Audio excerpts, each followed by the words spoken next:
হযরতে মাইজ ইবনে মালিক নামে একজন সাহাবী জিনা করছে।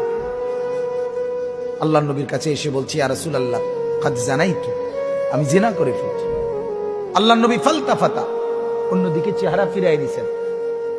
আবার তিনি বললেন ওইদিকে ফিরে গিয়ে, ইয়া রাসূলুল্লাহ আমি জিনা করেছি। নবীজি আবার চেহারা আরেক দিকে ফিরিয়ে নিলেন।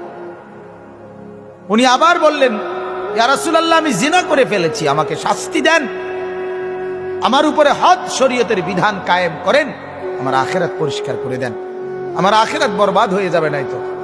আমি এখন ফয়সালা বিচার মানতে রাজি, আমার রায় এখন করে দেন। আল্লাহর নবী সাল্লাল্লাহু আলাইহি সাল্লাম তিনবারের পরে সাহাবীদেরকে বললেন, খোঁজ নাও সত্যি কিনা। খোঁজ নিয়ে দেখছে সত্যি ঘটনা। আল্লাহর নবী সাল্লাল্লাহু আলাইহি সাল্লাম বলছেন, গর্ত খনন করো। গর্ত খনন করছে। ওই সাহাবীকে গর্তের মাঝখানে কোমর পর্যন্ত দাঁড় করাইয়া বাকি সাহাবীদেরকে বলছে তাকে পাথর মেরে হত্যা করো। মুসলিম শরীফের হাদিস, একেবারে বিশুদ্ধ হাদিস।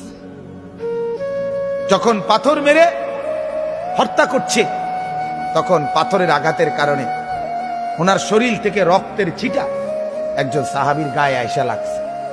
ওই সাহাবী তখন একটু বিরক্ত হয়েছে।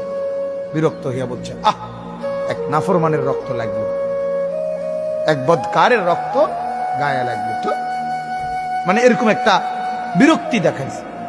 সাথে সাথে আল্লাহর নবী সাল্লাল্লাহু আলাইহি ওয়াসাল্লাম নবীজি বললেন, হে সাহাবী তুমি এটা কি বললা, কি বললা?